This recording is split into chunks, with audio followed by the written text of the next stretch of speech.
and Assalamualaikum warahmatullahi wabarakatuh. Nama saya Siti Najih Hamidi Rosman dan memegang nombor kad matrik di 1810497. Hari ini saya nak berkongsi mengenai apa itu CPR dan bagaimana ingin menggunakan CPR di dalam waktu kecemasan. Mari saksikan. Okey, baiklah. Sebelum saya meneruskan secara mendalam lagi mengenai CPR ini diartikatakan dengan Cardiopulmonary Resuscitation dan nama singkatannya ialah CPR. Definisi bagi CPR ini ialah untuk usaha untuk mengekalkan fungsi otak dan pengaliran darah secara manual sebelum langkah seterusnya dilakukan oleh orang-orang yang lebih pakar. Terdapat beberapa langkah-langkah untuk CPR ini. Antaranya yang pertama ialah perlulah membawa mangsa jauh daripada tempat kejadian dan perlulah dipindahkan mangsa ke tempat yang lapang untuk membantu mangsa bagi saluran pernafasannya dalam keadaan yang baik. Okey, yang kedua ialah meminta respon daripada si mangsa. Contoh untuk meminta responnya ialah menggoyangkan tubuh badannya. Contohnya, tak kisahlah antara tangan. Selalunya orang akan menggunakan bahu untuk meminta respon, untuk menggoncangkan tubuh badannya untuk meminta respon daripada si mangsa.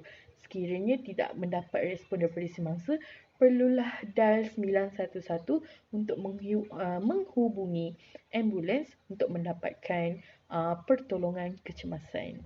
Okey, baiklah. Langkah yang seterusnya sebelum kita melakukan CPR ialah kita perlulah mengosongkan kawasan tersebut. Hanya ada di tempat kejadian adalah mangsa dan 2-3 orang yang ingin membantu melakukan CPR tersebut. Okey, langkah yang seterusnya sebelum kita melakukan CPR ialah kita perlulah membuka mulut mangsa. Sekiranya terdapat makanan ataupun apa-apa yang di dalam mulut mangsa, perlulah dikeluarkannya secara perlahan. Okey, dan yang seterusnya, sekiranya tiada apa-apa, kita tidak perlulah keluarkan di dalam mulut mangsa.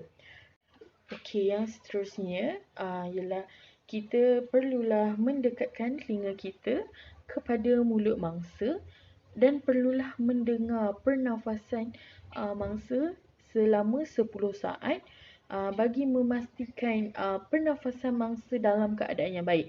Sekiranya kita dengar macam orang kata kurang yakin, kita perlulah melakukan CPR dengan kadar yang segera. Okey, baiklah, langkah-langkah untuk melakukan CPR ialah yang pertama, kita perlulah membuka baju mangsa untuk mendapatkan menampakkan dada mangsa bagi melakukan CPR dengan yang betul. Okey, yang kedua ialah kita perlulah meletakkan satu tangan ke tangan yang lain seperti ini. Dan perlulah macam ni. Dan perlulah meletakkan di tengah-tengah dada mangsa seperti ini. Dan lakukan sebanyak 30 kali. Kalau boleh, kita 2 inci daripada dada mangsa dan tekan sebanyak 30 kali. Okey, baiklah.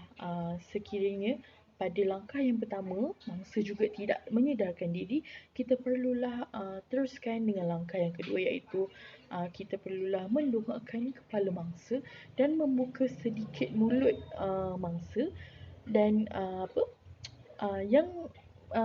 yang ingin memberi CPR itu perlulah memberi sedikit angin ataupun ruang ataupun udara di dalam mulut mangsa bagi diorang bagi kembali orang kata macam mana, kembali normal lah, kiranya dia dapat menyedarkan diri mereka. Dan seterusnya perlulah melakukan banyak kali.